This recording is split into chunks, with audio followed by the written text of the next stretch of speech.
Seja bem-vindo a mais uma aula sobre fundamentos de gestão. Quem nunca foi cobrado por entrega? Então vamos falar um pouquinho sobre produção, produtividade, conhecer algumas técnicas muito utilizadas neste contexto de avaliação e qualidade, que não se restringe a uma linha de produção. Então bora!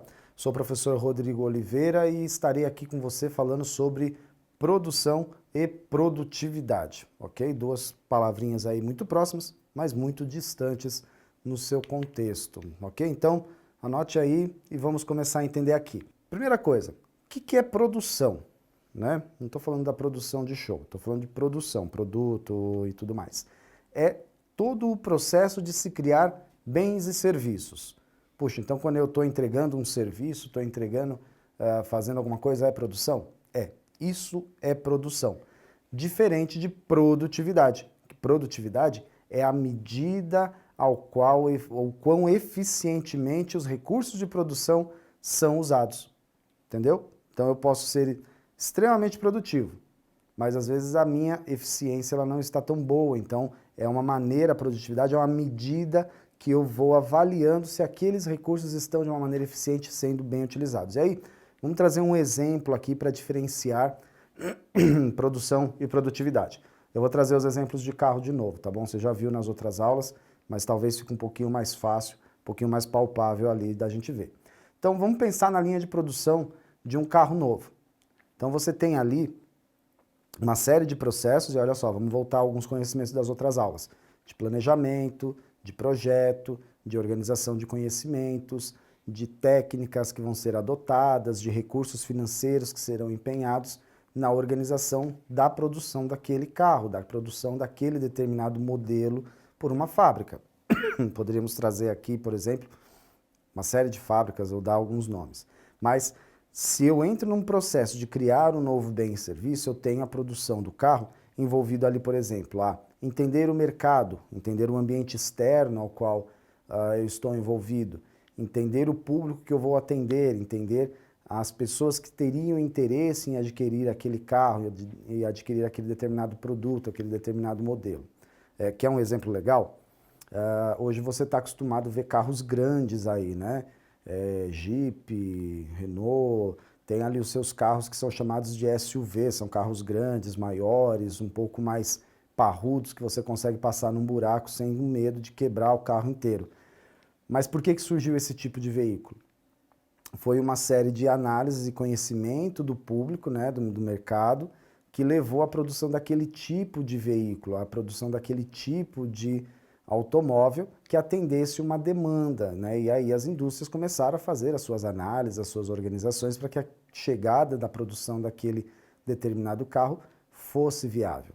Mas quando eles olharam a questão da produtividade, né? Então quão eficiente eles usariam os recursos na produção desses carros, eles começaram a olhar para a sua linha de produção e falar assim, bom, o que eu tenho talvez aqui de peças que eu posso usar nesse veículo para tornar a minha produção mais eficiente, tornar a minha produção mais adequada, entregar um produto que o meu cliente compre, que o mercado entenda como adequado e uma série de fatores. Quer uma curiosidade sobre essa situação de como que as empresas medem? É aproveitando peças entre diferentes modelos de carro. Se você pegar uma Renault Duster, olha só, olha uma Renault Duster do modelo antigo, não do modelo 0 km agora, tá? Olha a porta do lado do motorista. Se você olhar a porta do lado do motorista ou do passageiro, a porta da frente, e olhar um Renault Sandero, é exatamente a mesma porta, sabia? A empresa, na hora de avaliar e de planejar a produção daquele carro, entendeu que ele poderia aproveitar não só a base do carro, que a gente chama de plataforma na indústria automotiva, mas também algumas peças como a porta, para tornar a produção mais ágil, porque ele já produz aquela porta mesmo para um determinado modelo, que era o Sandero, ele também pode produzir para a Renault Duster. Então você tem esse processo de produtividade avaliado muito atentamente pelas empresas para poder entender o quanto ela pode ser eficaz, o quanto ela pode ser eficiente. E esse não é só um exemplo, não. Por exemplo, a Fiat, a Peugeot, a Citroën, a Dodge e por aí vai, elas fazem parte de um grande conglomerado. E muitas peças entre essas várias marcas são compartilhadas. Com certeza você pode ter um Peugeot com motor de Fiat, você pode ter um Fiat com algum tipo de componente eletrônico da Citroën e por aí vai, porque são empresas do mesmo grupo e aí torna essa produção muito mais eficiente quando eu analiso todos os recursos que eu tenho ali envolvidos. Isso faz parte do processo de gestão quando eu realizo esse planejamento e realizo o meu projeto, minha organização. E aí, olha só, ainda nessa linha do conceito de produção e produtividade, entender a questão e os conceitos de medida de produção. A produção ela deve ser medida de várias maneiras, incluindo a quantidade de bens produzidos, os valores deles, etc. Eu tenho que entender a cadeia de produção que está ali envolvida e fazer a quantificação, a avaliação de quão eficiente pode ser a produção e a organização dos bens que eu produzo. Quantos bens eu consigo produzir em determinado tempo, quanto que eu consigo entregar para o meu cliente final aquele determinado produto. Isso faz parte do processo de avaliação das medidas dentro de um processo, dentro de um campo de produção. Por que eu estou falando isso? Porque nós caímos na situação de eficiência e eficácia da produção. Veja, eficiência se refere à utilização otimizada dos recursos, enquanto a eficácia se refere à obtenção do resultado desejado. Você já deve ter escutado alguém, né, falar assim, você pode ser extremamente eficiente, mas você não é nada eficaz. E realmente, por quê? Eu posso ser eficaz, eficiente, na maneira como eu utilizo um determinado recurso financeiro, né? Mas eu não sou nada eficaz, talvez, em eliminar um tipo de problema. Vamos levar para a sua vida pessoal o conceito de eficiência e eficaz? Você pode ser extremamente eficiente em pagar todas as suas contas no dia, mas você pode ser extremamente ineficaz, ou seja, você não teve eficácia na maneira de gerir a forma de como você pagou cada conta. Se realmente você precisava pagar aquela conta que vencia só no mês seguinte agora, no planejamento da sua organização, você talvez pode não ter planejado direito seu cartão de crédito e pagou parcelado e não viu juros. Isso é uma questão de eficiência e eficácia. No trabalho, na produção de bens e serviços, nós precisamos sempre estar atentos a esse conceito de eficiência e eficácia. Por quê? Novamente, a eficiência refere-se à utilização otimizada de recursos. O que são recursos? Humanos, financeiros, de produção, uma série de outros fatores. Enquanto a eficácia, ela se refere à obtenção do resultado desejado, qual que é a meta que eu coloquei, qual é o objetivo que eu tenho ali para alcançar através desses investimentos realizados, ok? Até aí tudo bem? E aí olha só, nós estamos falando sobre produtividade, nós também temos que lembrar que nós estamos falando sobre otimização da produtividade, que é o quê? A otimização de processos que envolve a melhoria contínua do processo de produção para maximizar a produtividade e minimizar o custo. Se você tem filhos, se você tem criança na família, com certeza você já comprou um docinho chamado Fini, né? É um docinho compridinho, eu não vou lembrar o nome agora, mas eu convido você para ir numa loja, numa Americanas, numa doceria, enfim, e perceba uma mudança na questão de otimização de processos da Fini na produção de doce, na embalagem. Preste atenção. Você tem um docinho que normalmente vem numa embalagem com 3 fitinhas, são 3 sabores, uva, morango e tem um outro lá. Eu sei disso porque eu tenho filho pequeno e eu me vejo às vezes obrigado a comprar essas coisas. E outro dia eu parei para analisar uma otimização em processo da Fini na redução de custo de embalagem. Por quê? Para cada sabor, você tinha uma cor de embalagem. Logo, ela tinha que planejar, comprar e entregar, né, determinadas quantidades de embalagem por cor de acordo com o produto. O que a Fini, enquanto fábrica de doce, fez e otimizou seu processo? A embalagem passou a ser transparente e aí o que difere um produto do outro, na verdade, é o próprio produto, a cor do produto. Ou seja, com certeza aquilo envolveu uma análise de toda a cadeia produtiva, de toda a cadeia de custo de aquisição daquele tipo de embalagem e reverteu em um processo otimizado financeiro, talvez reduziu o custo de produção de embalagem, porque ao invés de ele comprar 3 tipos de embalagem diferentes, ele compra uma única, ou seja, ele compra uma grande quantidade e aí ele começa a ter eficiência nos seus custos. E no momento da produção, talvez ele não tenha ali que parar a máquina para trocar a embalagem e o tipo de produto que ele vai embalar. Pode parecer maluquice, mas são coisas pequenas que você vai perceber que às vezes a mudança de uma embalagem do produto, ela na verdade é uma revisão de custo super importante para aquela empresa. Contam as histórias que uma grande empresa de aviação tinha um custo alto numa época em que se entregava alimento durante o voo, tá? Hoje não é uma coisa tão comum. Mas aí eles... É uma história, tá, gente? Não sei se isso é real, mas é o que contam.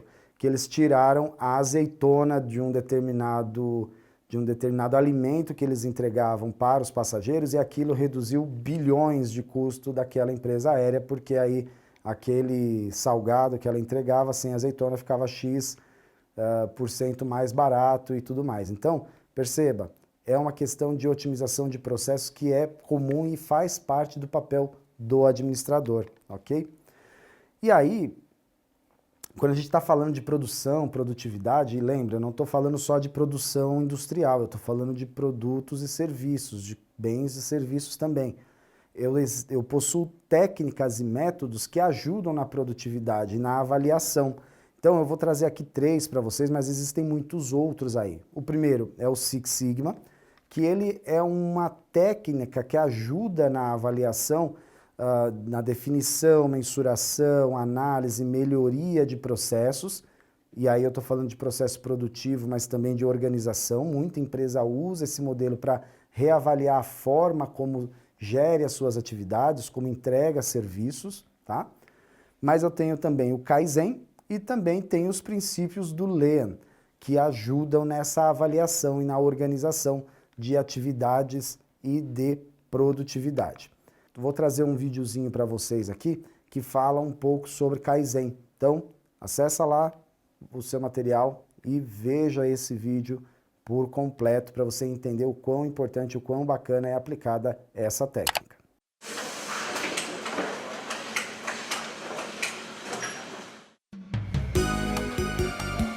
No Japão, os visitantes de fábricas muitas vezes comentam como os materiais de trabalho estão bem organizados.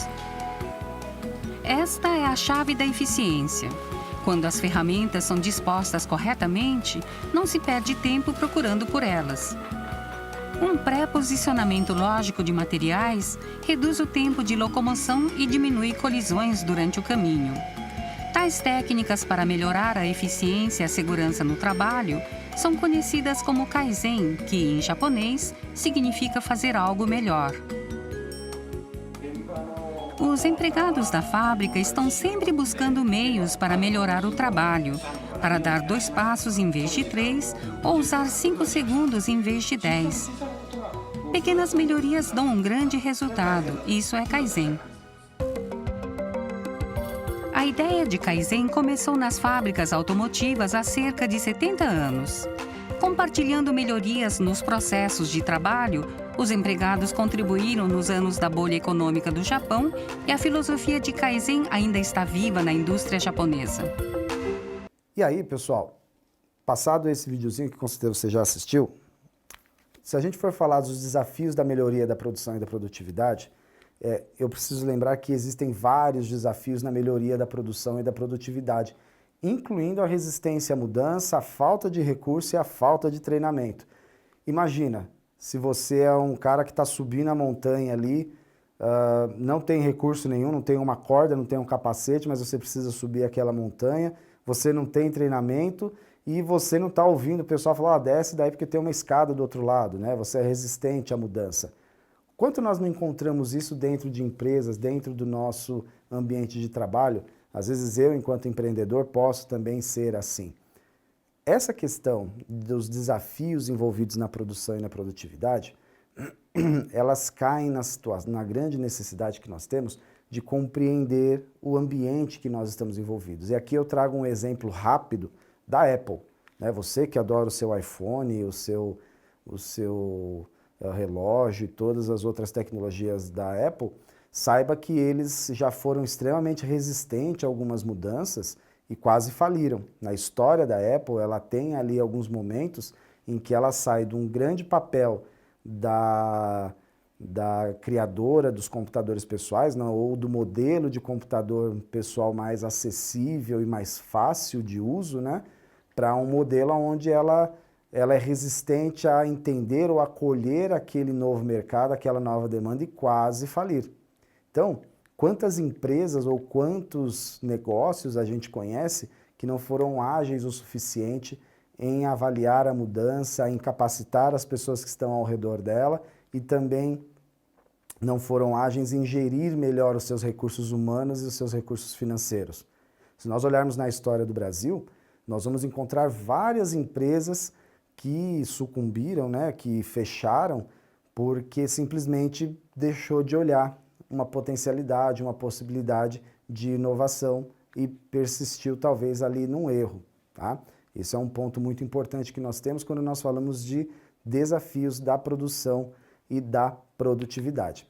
E aí, pessoal, vou trazer mais uma diquinha de filme. Esse daqui é um filme um pouco mais antigo, mas é uma comédia muito legal, que ele traz ali uma história ambientada nos anos 70, 80, na época em que começou a se trazer uma teoria administrativa chamada de toyotismo. E junto com o toyotismo, nós tivemos aí as técnicas do Kaizen, que são técnicas que ajudam na melhoria e na organização de atividades, né?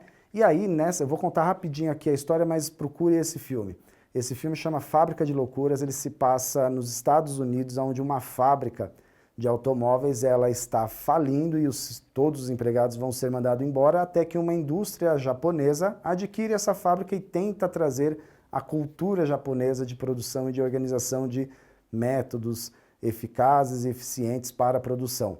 E aí, pessoal, assiste o filme porque você vai ver uma série de questões culturais e também de organização e de entendimento envolvidas nesse processo de gestão de produção eficiente e eficaz. Então, avalie bem, assista esse filme, Fábrica de Loucuras, é uma dica bem bacana para você aí no seu final de semana. E aí, pessoal, chegamos ao fim, falando sobre produção e produtividade. Não esqueça de ler o seu material, não esqueça de acessar o Saiba Mais na sua plataforma e, dúvida, revise o material, assista o vídeo para que você possa aí melhorar a sua compreensão sobre a temática, tá bom? Então, nos vemos na próxima aula. Até lá!